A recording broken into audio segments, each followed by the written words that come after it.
Hello and welcome to the Green Profit Academy Pros podcast. This show digs into the challenges in growing a lawn care and landscape business while maximizing your profit. I'm Christeen. And I'm Steve Bousquet. We are the green industry experts in profit, growth, and leadership. Hello, Christeen. How are you doing today? I'm good. How are you doing, Steve? I'm good. I'm full of spit and vinegar, as my grandmother used to call it, full of energy. Just had a nice, relaxing weekend. It's Monday. Me and my wife went and saw John Cougar Mellencamp live in Providence on Sunday night. It was pretty thrilling to see that. He did a great show.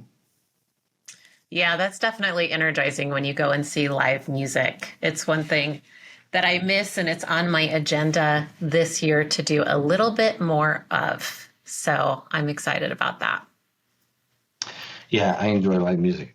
I have no musical talent, but whenever I can hear live music, I always try to take advantage of it. It takes these musicians put a lot, whether it's professional or amateur, they put a lot of time, practice, and rehearsing and just practicing to learn all these different instruments and stuff. So I appreciate their efforts for sure.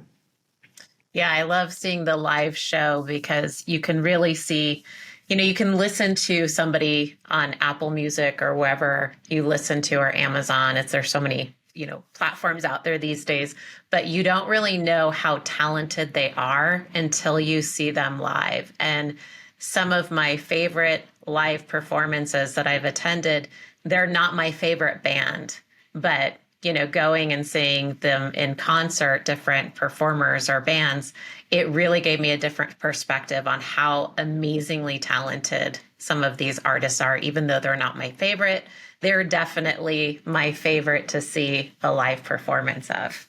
Yeah.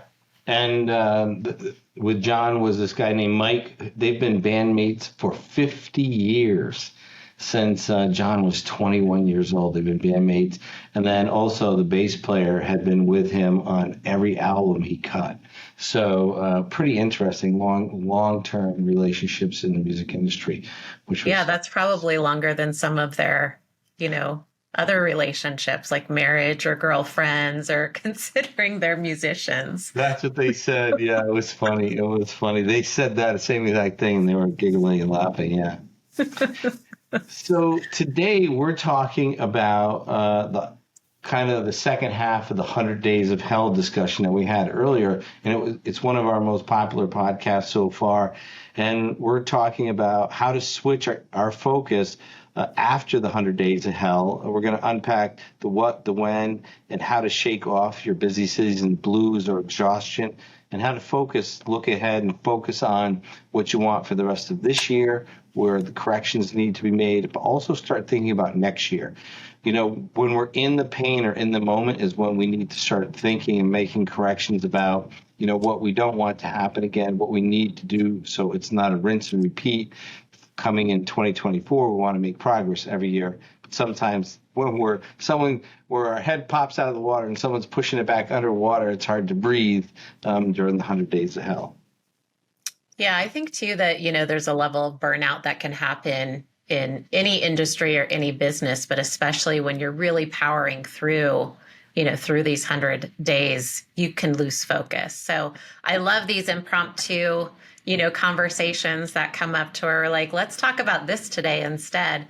And, really getting any feedback from our audience too. Like if you're listening and there's a topic that you'd really like to discuss, reach out to us and let us know, because we would love to have an impromptu, podcast, talk about a great subject and just dive in. So on our Facebook group, for Profit First Lawn Care and Landscape Businesses, we have a Facebook group that you can join. And so we did a survey, and 68% of the respondents, their businesses are growing. They're doing more revenue and volume than last year. and about 25% were about the same. And then the rest were, 6% were about the same revenue. And then the rest were less revenue. So we're still about 74%-ish of people that are doing at or more revenue this year. So again, when you're growing on top of the 100 Days of Hell, when you add more customers, more equipment, more people, more challenges, it puts even more stress on us. Yeah. All right, Steve. So I'm curious, what does a lawn and landscape business owner experience once they finish up the 100 Days of Hell? So we talked about like they're in it. Now we're going to talk about what does it look like when they're done. All right. So it's June 12th today, and the 100 Days of Hell officially ends right at July 4th weekend, right? So at that time, typically people are exhausted, they're worn out. They could even be a little bit jaded because they've dealt with difficult customers. They've dealt with multiple hires and fires and rehires of employees. Their team or new team members or even existing team members not being able to follow through on their commitments puts a lot of pressure on the business owner. And they could be down the judger path. And the judger path, Marilee Adams wrote a book called Change Your Questions, Change Your Life. And there's a judger map that has a learner path and a judger path. And the learner path is, what's possible? What do I want? What's best to do now? And it's full of curious questions. But the judger path is, what's wrong with them? Why are they so stupid? Why bother? So there can be a lot of, based on the exhaustion and the season, it could be towards customers, it could be towards our own family, it could be towards our employees, our vendors, even ourselves.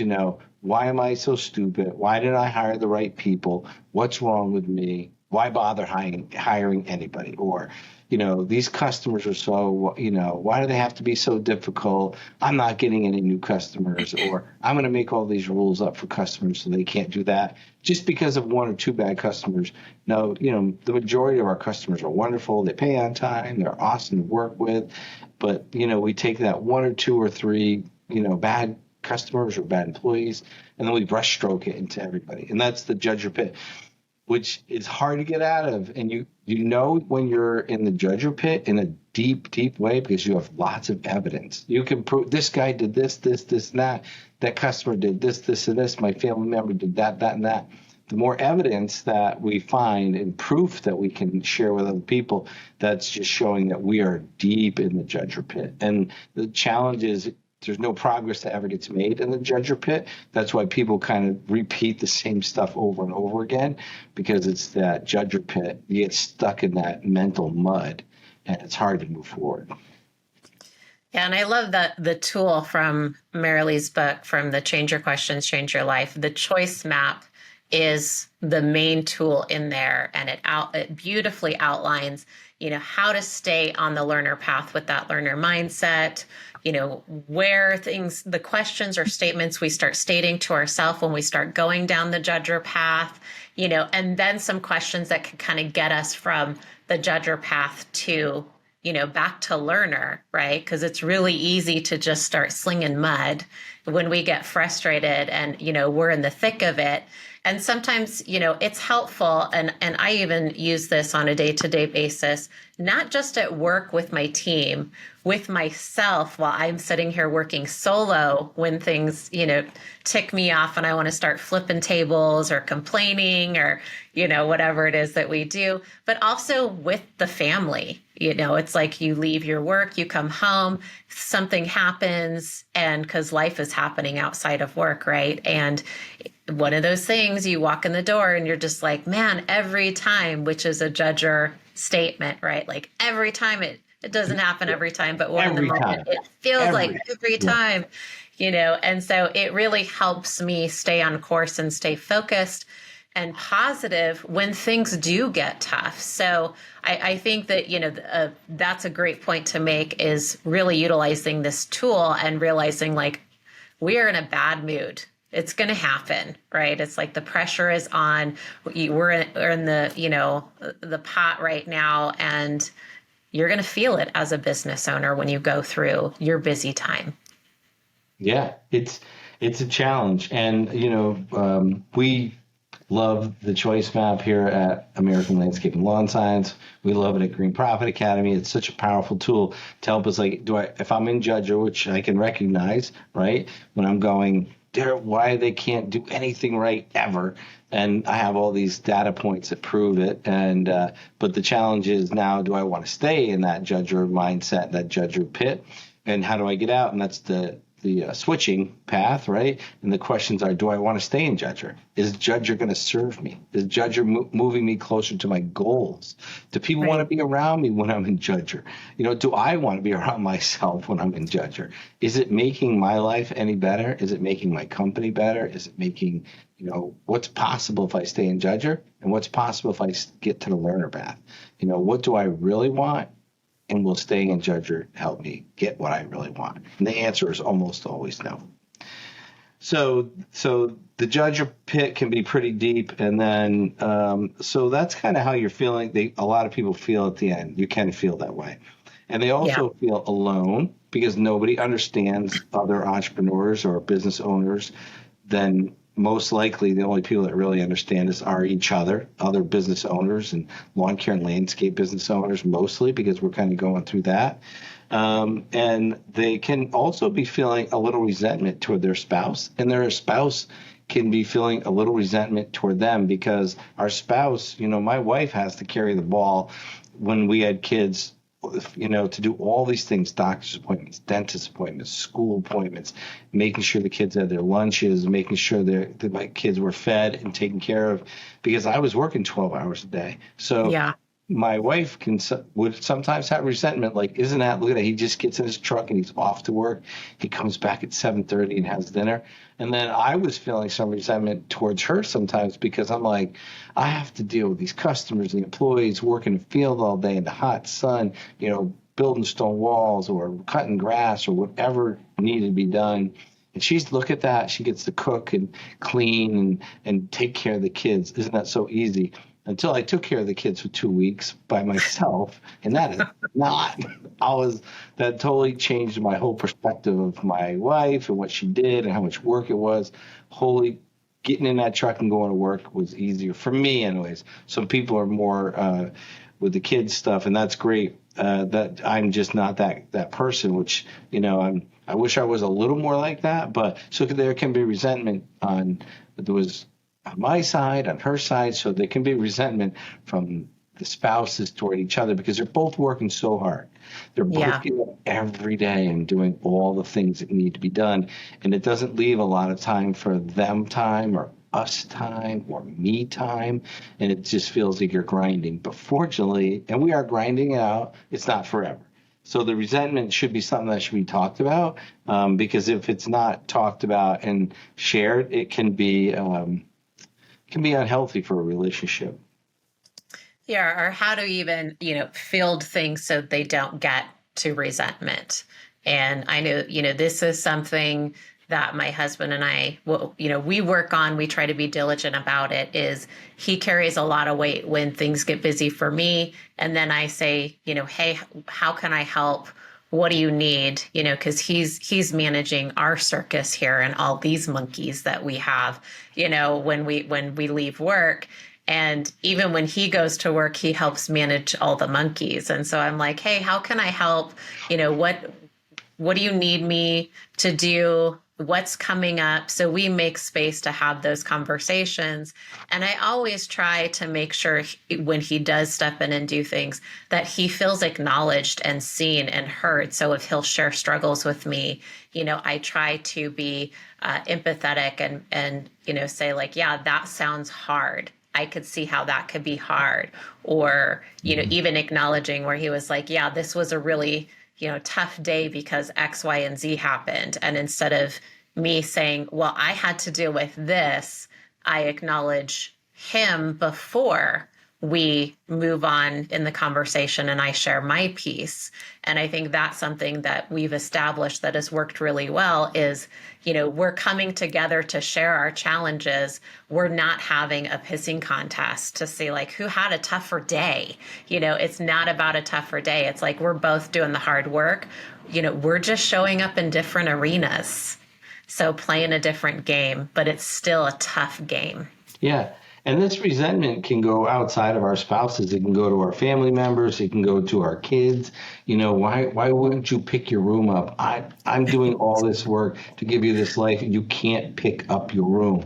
So, there's resentment around picking up your room, or can't you put away the cereal and the milk after you eat it? Why can't you just pick up after yourself? So you can start resenting your kids too, and you can resent, even our adult parents. Because now our parents are asking us, it's like, well, can't you just take care of yourself? I'm working so hard.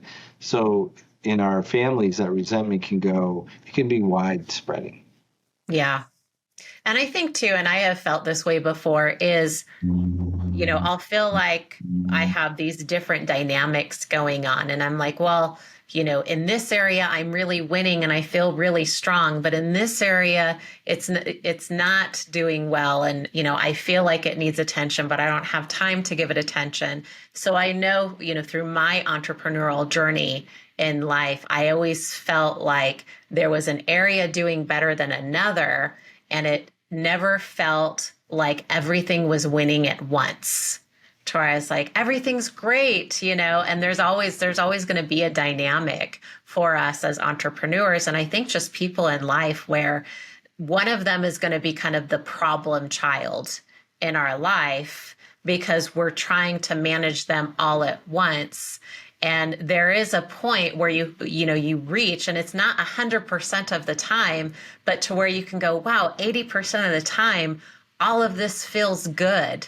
But there was a lot of work put into that, at least for me, to make sure like dynamically things were fluid and they were, really kind of supporting each other to exist. And I felt good about that. So it's, I really had to define like, what does winning look like for me with my family, with my work, with my team, professionally, personally, and bring those together and try to figure out how can I connect these or manage these as I, move forward. So some people might be feeling like 80% I'm just, killing it. And this other 20% is killing me.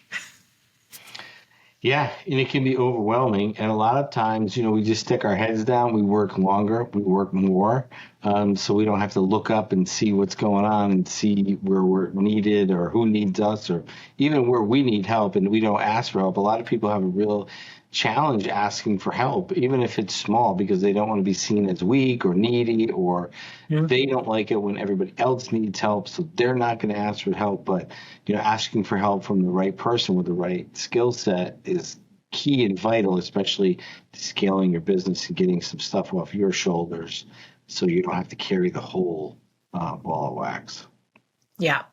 So relationships. So at the end of this 100 days of hell, right? Relationships could be at risk due to lack of understanding caused by lack of communication and shared expectations. And I've shared, on the podcast before, I spent years mad at people for not living up to the expectations I never shared with them. So that's on me, right? So, we have expectations of people in our company, in our family, in our life, that we're not sharing with them and we're not communicating. We're just pissed off or upset or mad or disappointed that, I'm not mad, I'm just disappointed. I don't know if you remember parents ever said that. That was like the worst, right? I'm not upset with you. I'm just disappointed. So we end up disappointed, mad because there's lack of communication. It's a two-way street too. People are not telling us what they are expecting from us. So we could be disappointing them and we could be upsetting them. So working so much doesn't give us the time to spend with people for that communication. So all that's going on at the end of the 100 days of hell, right? Judger pit, exhaustion, feeling alone, resentment, relationships at risk, We're tired. We're worn out. People have worn us out. It's starting to get hot in June, so the weather's starting to wear us out. But there is light at the end of the tunnel, and we do keep that in the back of our mind that we can see some of the light at the end of the tunnel. Hopefully, that light is not a freight train coming right after us, but it's a little relief and a little bit of support and relaxation. So after this, this 100 days of hell is over, the spring rush is over, but we also know in the back of our minds that's great, but there's still 5 or 6 months left to go in the season, and now we're thinking that's great, but how do I stay strong, right? Stay the course and make progress for the rest of this year and going next year, so I don't stay in a rut, just rinse and repeat the same unhappiness or where I don't want to be. And how do I stop from going backwards even? Because a lot of times it feels like I work so hard and I don't feel any further ahead, and I'm afraid I'm going to go backwards. And typically that's with like hiring people. We staffed our crews up and now we lost people, or we made progress in one end of the business, like you were saying over here, but then the relationships over here went bad. So this is what's on our mind and our head as we're ending the 100 days of hell. Yeah, it sounds like it could be kind of the, I take 2 steps forward and 1 step back, or 2 steps forward and 3 steps back, situation or mindset. And just, I think that desire to stay connected, stay grounded, be able to push forward. And, that's where, as entrepreneurs, we need to always keep that in mind and ask ourselves those questions, like, how do we push forward? What needs to happen? So I think this would be a good opportunity for us to kind of talk about, like, once the season's over, what should we focus on, personally with ourselves and our family, and professionally with our team and our business. So once the 100 days of hell are over, right, we have to take time to reconnect with people that we have important relationships with, right? And I do like to make a little bit of a list just to remind me, like, okay, who is that? It's always our spouse or our significant other, and then our children, whether they're either young, teenagers, or even our adult children. That's a thing I'm finding out. I'm 58. My children are 30 and 27.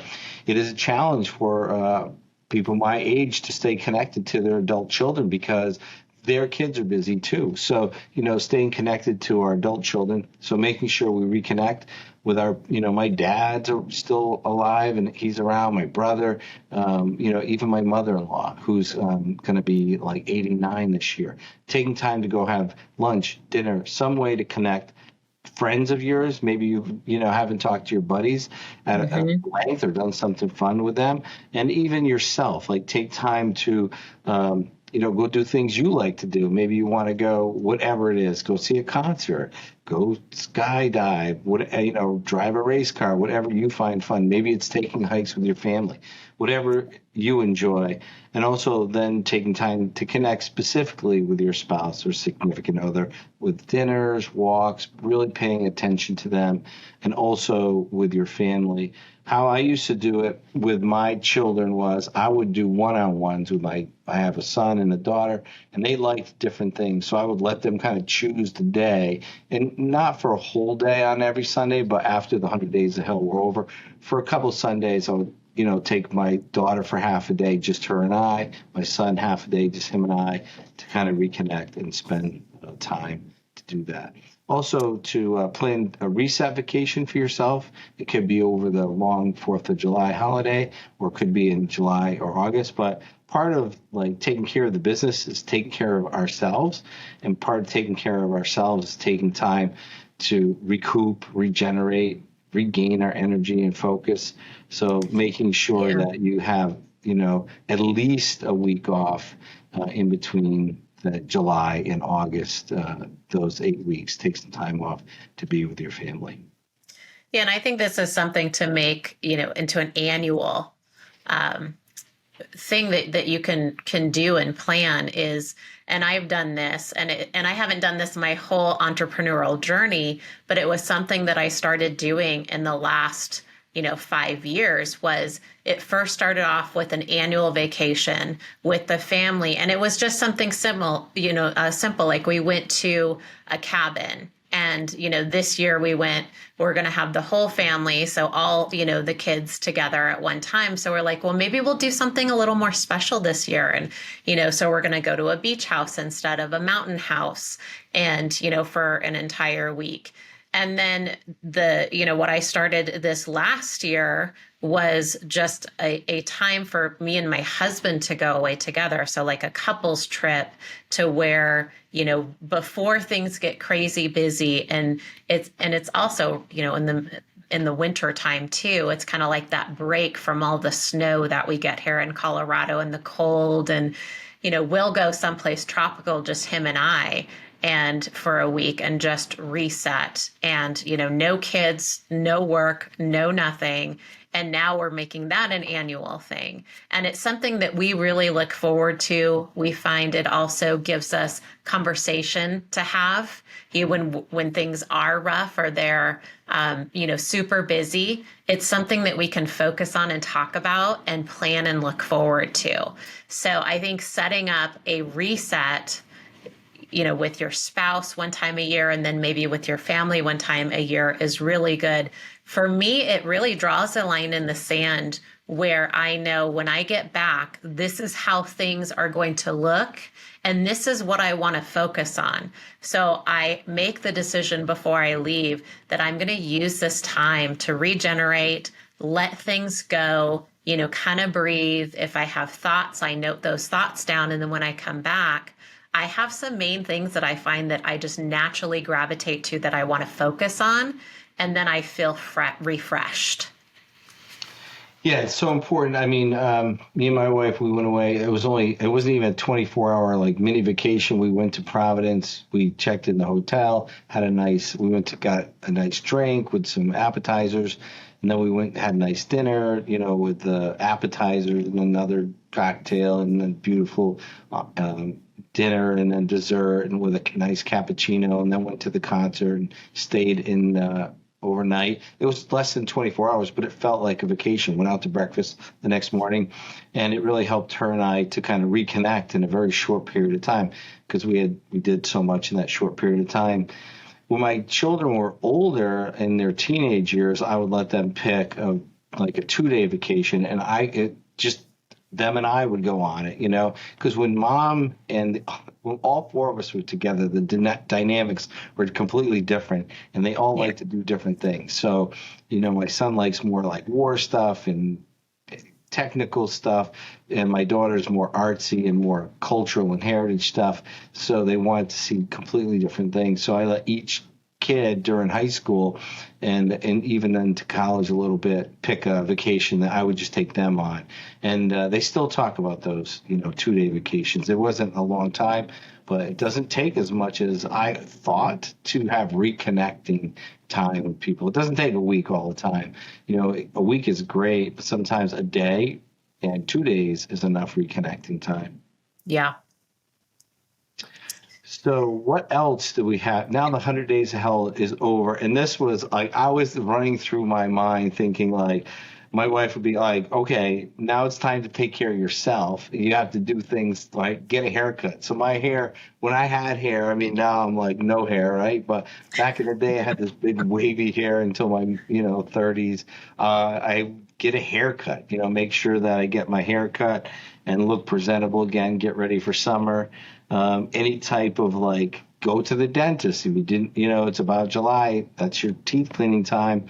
Make sure you take care of your teeth because that's a vital part of your overall health. Get your annual checkup. If you're going to see your doctor, make sure that your blood pressure, your sugar, your cholesterol, whatever it is that you need, make sure that everything's okay.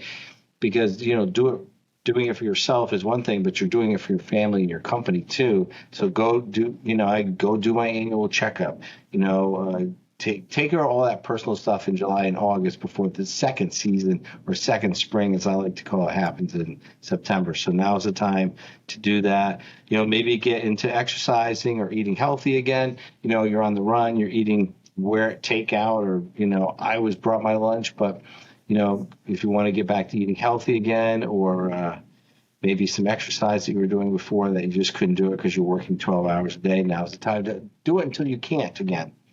Yeah. Reconnect with your team.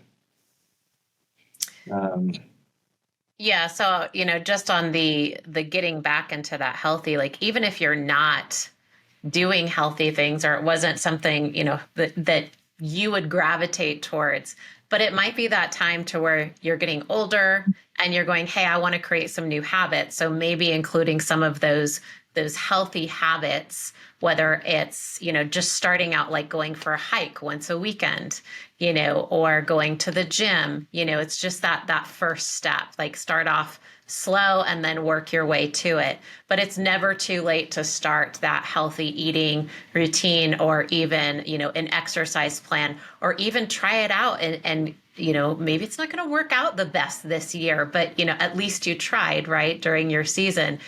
But I think that that's important because it's going to contribute to your long-term mental health, emotional health, physical health, and it's going to have an impact on people that you surround yourself with. So you could be an influence for others of making healthier decisions and creating a routine for yourself. Absolutely. Yep. Whatever you can do, when you can do it. And if you can't do it when it gets busy again, do the best you can and start over again. Life doesn't end until it does. So there's always a second chance to start again. Core Growth Strategies provides business growth management solutions through cloud accounting, bookkeeping, and strategic business consulting programs. Our team works with small businesses in lawn care and landscape and trade industries throughout the U.S. We increase our clients' business acumen by creating business performance transparency through financials and strategic advisement based on industry best practices and benchmarks. Our experienced team provides support, guidance, and coaching, thereby allowing our clients to connect with viable data and discover their own solutions. Core Growth Strategies programs and services are designed to get your business from where it is now to where you have always dreamed it to be. Visit us today at coregrowthstrategies.com and follow us on Facebook, Instagram, or LinkedIn. Don't miss our exclusive limited time podcast special. Just mention promo code GPA Pro to any member of our team during your complimentary consultation, or enter the promo code on our site when you sign up for one of our online programs. That's promo code GPA Pro. And so connect with your team again, that could be at work. Spend one-on-one time again with individuals at work. I heard a very interesting quote from Dare Lead, Brene Brown's book. We either spend an ordinary amount of time making connections with people, or we spend an extraordinary amount of time fixing bad behavior and poor performance. So we either spend the time up front having connections with people, or we spend time later fixing, bad behavior and poor performance. So reconnecting with our team, spending one-on-one. I like just to have lunch with people. You can do it with one-on-ones, or if you want to do it with 2 or 3 people. I don't like more than 4 people because then it can get awkward and it takes the intimacy of the conversations out. And I like to go at least 25 to 30 minutes away for lunch. So you're talking on the drive and talking on the way back. And, we'll usually go look at some lawns on the way back. I'm notoriously known for looking at lawns as I drive around, because we have a lot of customers, so no matter where I go, we have customers. And I like to see just the progress of the lawns. So spending that time, lunch is good, breakfast is good. It could just be a walk. It doesn't have to be big parties. And, team building is one thing, but this is not a team building exercise. This is a reconnection exercise. So you want to have those conversations. And it doesn't have to be it's not a performance review. It has nothing to do with raises, or it's like, how are you doing? How have you been? This is what I'm going through. How are your kids? How's your spouse? How's your mom? What are you doing this summer for fun? Share that. It's that conversation. It's not a job performance evaluation. So I would recommend that. Yep. Yeah, I think another thing too is, and I know we go through this in our household, is we have seasonal things that happen, in our house, our yard. So I think that it's a good opportunity too to spend time on things that you love to do. Like maybe it's, working in your own yard. Maybe it's doing some of your own landscaping and making the outdoor living space for the summer a little bit more, attractive, or a little project. And so catching up on any sort of household chores or needs, fixes, repairs, improvements, things like that. And, this is a good time to where you're contributing to your overall quality of life at home, and also showing up for your family to say like, hey, what should we work on? What do we need to improve? What's been a problem around here? So that could be some good time to work on that stuff and get it off of your checklist, because it does take up mental space. It does. And just, this weekend, me and my wife worked on a few projects together, and it was nice to work on it at home, make the home improvements and do things and do it together and have that sense of accomplishment. Typically, we do not work on things together. That is not our MO. Like, she does her thing, I do my thing. We hire out a lot of stuff because I'm not a plumber, I'm not an electrician, I don't pretend to be one. There's some carpentry stuff and masonry stuff I'm willing to undertake, but not the plumbing and electrical. But there was we had our leaky sink, our faucet in our utility room for our laundry, that it was very loose.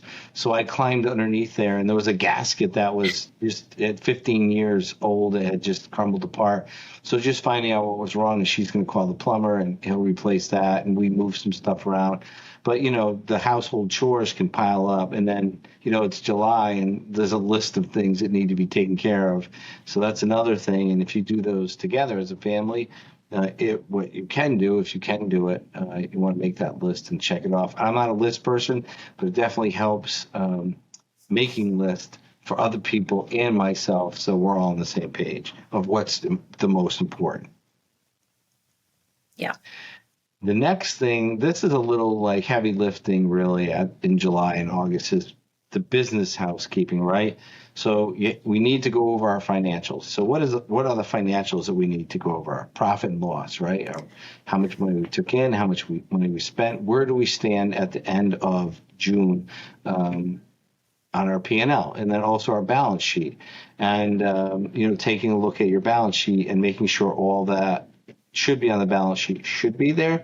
If you have negative liabilities on your balance sheet, you need to talk to your accountant, because a negative liability is an indication that something is not correct. And you also Right. want to look at cash flow statements. Mm-hmm. So those are your and you might want to do that for your personal too. Where are you personally? Where are you personally financially? Are you meeting your goals? And how's the money flowing for your company? I was working with a coaching client last week, and basically they're doing great. Now they know they have private school coming up for one of their kids. This child needs private school for whatever reason. They need that private schooling, and they have to generate X amount more revenue. So how are we going to do that? And how does that fit into their personal budget?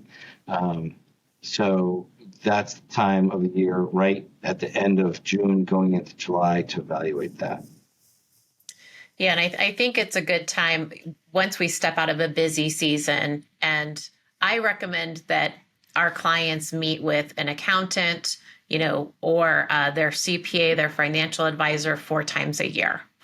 And if you can't do 4 times a year, start off with 1, work yourself up to 2, and then you'll find it's very easy to go to 3 to 4. And the reason is exactly this. You're looking at your financials. You're also putting a timeline for the people that support you to say, hey, I need my books closed. I need things cleaned up and allocated properly when it comes to, the financials and the books of the company, so we can see a clear picture and we can plan. And I know as businesses get off the ground, this is something that's very challenging for business owners to get their head wrapped around. It's one of those, I don't really have time for that. And I would have to say, you don't really have time not to have time for this, because it's going to happen and you're not going to be able to make the decisions because you don't have the transparency. It also can contribute to, long-term a long-term laundry list of problems to where you're not collecting your, your accounts receivables. So time goes on and you're not looking at like, how can we get this money in quicker and how can we solve these problems? You could fall behind on payables if you're not looking at these things regularly. And then you have to figure out a better system to put in place. So it's not something you always have to manage. So I think it's a good time to reflect on, some of this business housekeeping, like you're talking about, Steve, so they can make sure we have systems and processes in place. So we're not always having, to go fix it. You can reflect and go, how's our collectibles? Oh, they're good. Okay. So that system that we implemented last year worked. So it's a good time to definitely do that. Yeah. And if people are over 60 days, they have not paid you for 2 months, go get your money.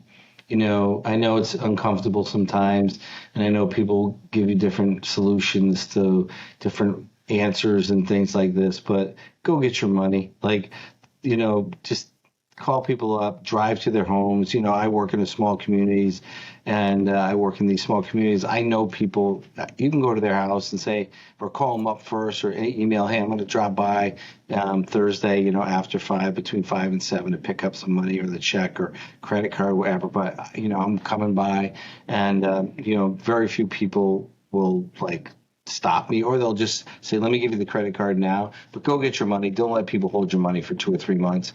It's not healthy for your business. It's not healthy for you. And it's not healthy for your community actually either, because the healthier your business is in your community, the healthier your community is. So you owe it to everybody in your community, go get your money. I 100% believe that. No one walks out of Walmart and says, hey, Walmart, I'm going to just send you a check in about 2 months, maybe. No, everybody who walks out of Walmart pays. And so just think about that. We don't have the kind of money. And even if we do, we should not be lending our customers our money so they can pay us in 2 or 3 months. Go get the money. So if you ever need help with that or support, encouraging that, just reach out to me and I will walk you and talk you through the motivation that you need to make those phone calls. All right. So we're getting our money. Also look at, hey, is there a vendor we owe? Sometimes there's a vendor, for some reason, they didn't bill us the way we wanted to, or they didn't bill us at all. I've had some times where we've looked back hey, did we pay this bill? And they're like, oops, we never billed you for it. So, take a look and see if there's anything you owe anybody. We don't want to owe people either. We want to pay our bills. And sometimes it's not our mistake. It could be their mistake. So, but make sure you're caught up on all your bills with all your vendors. And then last but not least, start profit first. Start implementing profit first. And if you have the accounts, some people have the accounts open, start funding them. It will help your business exponentially. Christine and I have been doing this coaching, and we hear, I've never had this much money in my life in my business. I've never had all my bills paid. I've never been able to pay myself this much at this consistent of a rate. So please, I'm imploring, begging you to, start profit first, start implementing that system. We're here to help with that, but, it's a simple system, but it's not easy. There are some things to navigate in there. We do Facebook Lives, we do podcasts. Buy Christeen's book, Profit First for Lawn Care and Landscape Businesses. This can change your complete life. I mean, people say, I read this book and it changed my life. This is Profit First for Lawn Care and Landscape Businesses is one of those books. So the other day in our private Profit First Lawn Care and Landscape Businesses group on Facebook, which I invite you to join, I posted a picture of the first business book I had ever bought in 1982. It was In Search of Excellence. And a young gentleman posted, my first business book that I ever bought was a year and a half ago, and it was Profit First for Lawn Care and Landscape Businesses.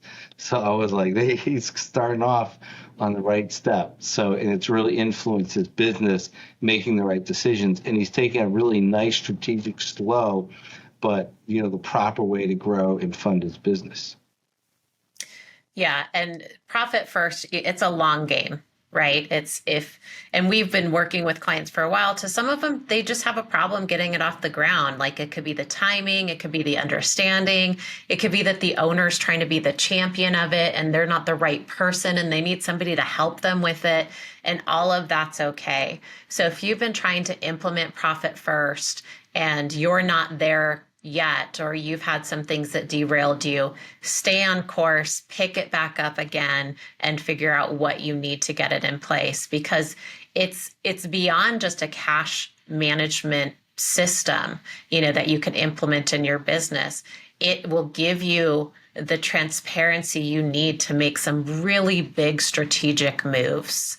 And these moves don't stop. Like once you implement it, the transparency that it gives you on how to manage your business and where you can find the problems, it continues to give you different levels of transparency. And we've even had people say, well, I never knew that implementing profit first, like I knew it was going to help me manage my cash. I never knew it was going to help me grow my business and scale my business and fix problems that have been hanging around for 40 years that I didn't quite see. So it is a very powerful system to implement in your business. So yep, if you take anything away from this podcast today, if you haven't started Profit First or you haven't finished implementing it, get back on and start implementing it again.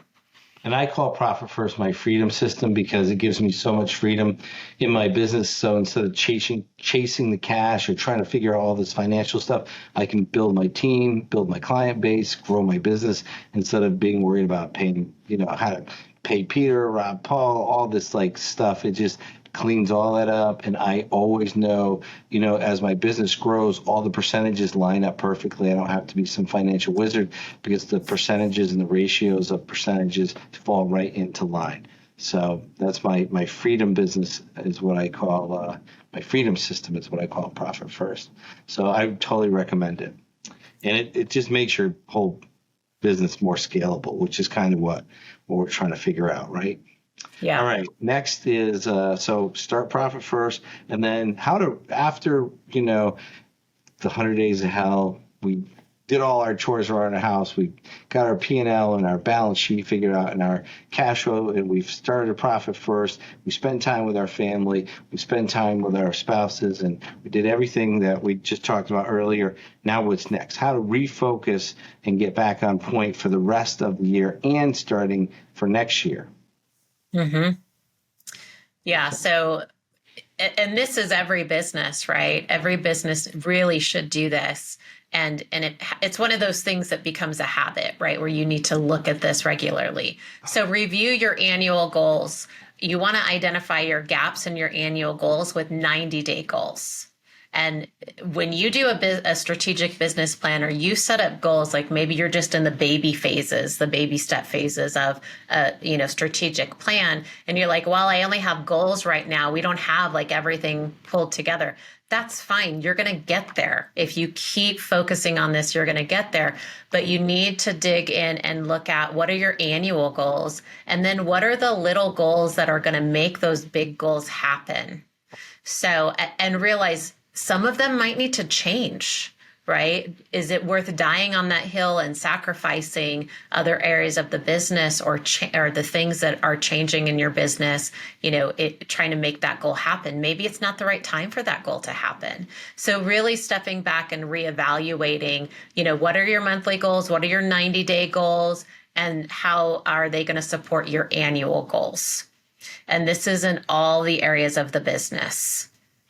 Yeah, and goals can be, they can be linear, they can be non-linear, they can be dynamic, non-dynamic. But you definitely want to start with a goal and see and ask the questions, is this the right goal? Is this the goal that's going to serve my higher, my mission, vision, and purpose? Is this going to get me where I want to go, in a month, 2 months, 3 months, a year, 2 years, 10 years? And so every goal needs to have a question that surrounds it like that. And we need goals for all 5 functions of business. So it's not just revenue. So we need marketing goals, we need sales goals, deliverable goals. So what are we going to do? What are we bringing to the marketplace? What are we going to do? Lawn mowing? Is it going to be lawn applications, aeration, oversee? We have to be, what are the goals for each one of our deliverables?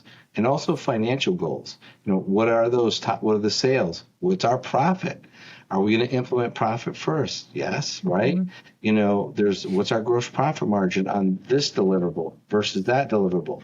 And so having goals in our financials are super important. And also people goals. So who are we going to hire? Who do we need to get rid of? Who are we going to keep? Who are we going to train? And I'm a big believer in training and developing people. And some people say to me, Steve, what if they leave? What if you put that money and train them and they leave? And my response has always been, well, what if I don't put any money and time in developing and training them and they stay? Yeah. Then what does the company look like? What company do I want? I will take the risk on developing and growing people who live and work in my community. And if they leave for another opportunity, that's fine with me. But I don't want people in my company who are not developed and trained to be here for very long. So look at your people goals, and that could be hiring, developing, training, pay. And it's interesting, and we've had this promotion discussion before.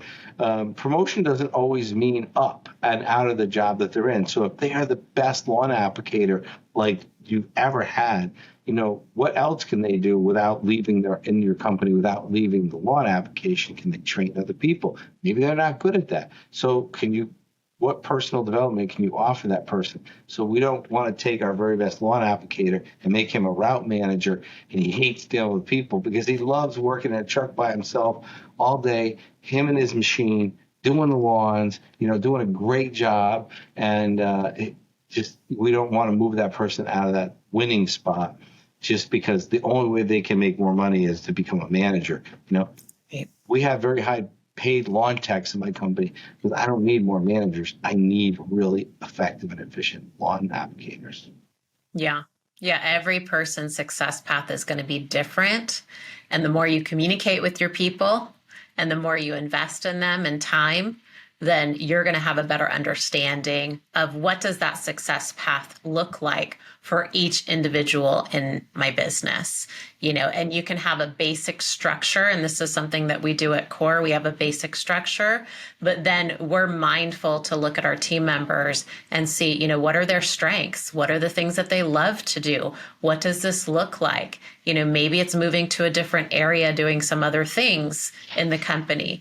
Maybe it's overseeing those things. Maybe, it's just focusing 100% on those things. So having those conversations are vital to connect and being able to understand what success looks like for our individual team members. Yeah. And one of the things, like if they're the very best tech and they're doing an awesome job, instead of a promotion out of that position, they're actually awesome in, how do we help them in their life? Like, do they want to buy a car? Are they buying a house? What can we help them with, or what can we help them learn or support them with that keeps them in the role they're so good at, but helps to improve their life? And that is really, that is a successful model. Keeping people where they're really good, but helping them in another aspect of their life to succeed and win. All right. The next supporting point on this is revisiting your mission, your vision, and your purpose. And some people will have their MVP, what is the company mission? And I always implore you to make your own mission. Don't use some corporate. We want to be the best landscape or best lawn care company in all the county and exceed every customer's expectation that ever existed ever at any point in time. There's just what is the best? Like, what does the best mean? Is it measurable? Because if it's not measurable, you can't manage it and exceed expectations. What are the expectations that you're exceeding? Can you clearly define the expectations, and can you measure and manage it? So I don't advise people to make mission statements that are unrealistic, or they're not measurable and not manageable. So making sure that we have a mission statement that actually means something to us and is honest. And then with the vision, that's where we want to go. Where do we want to take the company? And to have a very realistic vision of that. And it doesn't always mean just revenue. It could be people development. It could mean, it could mean revenue. It could mean skills. In 5 years, I want to be able to, know how to design. I want to know how to I want to be an arborist. I want to have a supervisory license in lawn care. I want to, be able to operate every piece of equipment that we have on the property. It doesn't always have to be revenue-driven visions. It could be, I want, for my company, the vision is like, I want everybody in my company to have gone through our 1,000-day development plan and know their why. Like imagine coming to work at a company where all 30 people show up to work every day and everyone knows the why they're here, why they get up in the morning, what drives their very being and purpose. And then the purpose is what we're doing, right? What are we doing? What's the purpose of even being here and doing the work that we do? So if you don't have a mission, vision, and purpose, I would just say, try to get one, work on it. We work with people on that. We have a couple programs for that. I've seen it be really impactful. And if you do have a mission, vision, and purpose, the end of the 100 Days of Hell is the time to revisit it. See if it's still does it still hit you in your heart? Does it still get you out of bed in the morning? Your purpose it should be so powerful. It pops you out of bed in the morning. You're not thinking, why get out of bed? Your purpose just grabs you out of bed. And when you're tired or exhausted, your purpose and your mission keeps you going. Yeah. And the mission, vision, and purpose. So a lot of it, if you read The Pumpkin Plan by Mike Michalowicz, he talks about this. And as a pumpkin plan strategist, that's the first thing I work with people on is we ask them what is your mission, vision, and purpose? What are your core values? And we make sure that that's coordinated because that's the heaviest lifting that you're going to do when it comes to your business strategy plan. And the whole purpose behind your mission, vision, and purpose is to make sure that you have alignment in your company. It's alignment with your team. It's alignment with communication. It's alignment with, what your goals are and how you're going to get there. So these really, this is where the rubber meets the road, is your mission, vision, and purpose. Are you going to gain the traction that you desire in your business?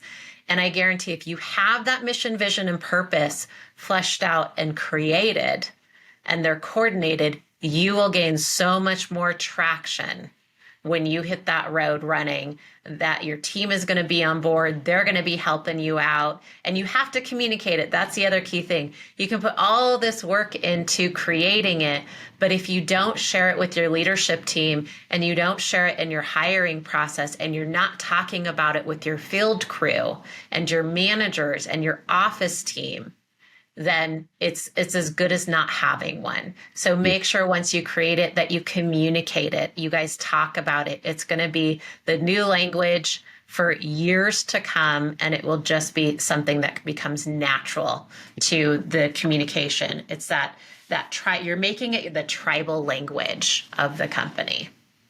And especially millennials and Gen Zs, they love working at places that have missions that are honest and authentic and meaningful, and they love working at places that have purpose, and having that mission, vision, and purpose puts you so far ahead of anybody else. Not just lawn care, landscape, any small businesses. You'll be 80% further ahead than any small business all across America. I've talked to so many small business owners, and it's interesting. We all have different trades, and maybe some are retail and some are service, and some, do certain things and different, even in landscape companies.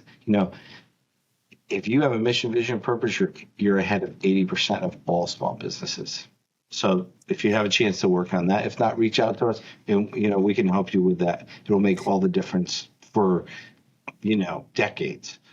All right. Yeah, I'll actually put the link in the show notes for our Business Accelerator Kickstarter workshop, which starts at the end of August. Kind of some perfect timing there to get your mission, vision, purpose, and a strategic business plan in place. So if you are interested, you can find the link in our show notes on the program that we offer to get this in place if it's something that you're curious about and you need support on. And Christeen, I know for a fact that program, the Business Accelerator program, was created because of the results of our working with our clients and seeing the impact that the mission, vision, purpose work had on them and their team. So I know that is proven concept that gets amazing results. And Yeah. it's changed people's lives. I mean, it's completely changed how they perceive and look at their business. So Yeah, it's a heavy hitter for sure. It's a game changer. The content's digestible, it's doable. You get support through the process. I think that was the most feedback that we got. They're like, "Oh, I always wanted to do this, but I never felt like I could get through it by myself." And I think that's a huge difference is you're not getting it through it by yourself. You're getting inspired by other like-minded entrepreneurs like yourself. You're getting the support of coaches, and we're digging in and reviewing what you're trying to build and put together, so you walk away, and that's my favorite thing about the program. You walk away with a finished business strategy plan, and most business owners don't have one. right, you walk away with something. I'm telling people do this, do that. You don't get that in the Business Accelerator program. You walk away with a finished product, your finished product that you developed for your company that serves your life. It's not some generic, fill in the blank. You have to do the hard work, but it's super impactful. Yeah. Yeah, and so you walk away with something that's done and awesome. I mean, that's not much better than that for a business. All right. So the second half of the year, what I like to do myself is write down the second half of my year goals, and then I share them with my team and also with my coach and my mentors, so they know what I'm doing and how they can support me. And I also make a schedule to spend time with my spouse and family and friends. So one of the things, I had a friend years ago, he's like going through the 100 days of hell. He's like, my wife's always saying, when are we going to get together? When are we going to be together? When are we going to do this? So I said, put it on a schedule, write all the time you're going to be together with her on a schedule. And he did that. And he goes, all the when are we going to be together went away, all that. And she just wanted to know, when are they going to be together? He could never tell her. It's on the schedule. That all went away. So now she knows exactly. And that not knowing for some people creates a lot of stress. So knowing helps. So put it on the family. The thing that's cool about when you put it on the schedule is, and share it with your family and your friends, it will help them to hold you accountable to showing up for that, and it also will hold you accountable for showing up for them. So when it's written on a calendar, a lot of times it is hard to break. And then lastly, I've been doing this for 40 years. We cut grass, we do lawn application, stone walls, spring cleanup, fall cleanup, seeding. We've cleaned parking lots, plowed snow, everything. And I was just, thinking, after 40 years, I had never said to myself, if I could just cut one more lawn, all my relationships in my life will be stronger. So, I had to remind myself, that one more yard, that one more whatever, one more stone or whatever I'm doing is not going to make my relationships that matter in my life, because customers come and go, employees come and go, vendors come and go, equipment comes and goes. But 40 years later, when I turn around, it's the same family that's behind me. It's the same people that were there 40 years ago. And those are the relationships that matter the most. And you don't think about it when you're in your 20s and 30s and you're just taking people for granted. You take things for granted. But 40 years, time tells me, I learned that my friends and my family are way more important than one more lawn. Yeah, I would absolutely agree. Even if you're not working in the field and you've moved to working, on your business or higher up in your business, I've had days to where I'm like, oh, I can finish this, or I can go in and I can finish that. And, it's the afternoon and I stop and I think, yeah, I could do that. I could absolutely do that. Or I could cut out an hour or two early and, go pick up my son from school, or see what my husband's doing. Or, maybe we just take a trip to go get some frozen yogurt or something like that. So, and I've been doing that lately, and it's made a huge difference, with my little guy who's, he's 5, he's off for the summer, and sometimes he gets bored, so he gets excited if I just surprise him and I'm like, hey, we're going to play a board game, or we might go for ice cream or something like that, or just, seeing if my husband needs help. So just cutting out at work early, it didn't stop anything. Nobody died.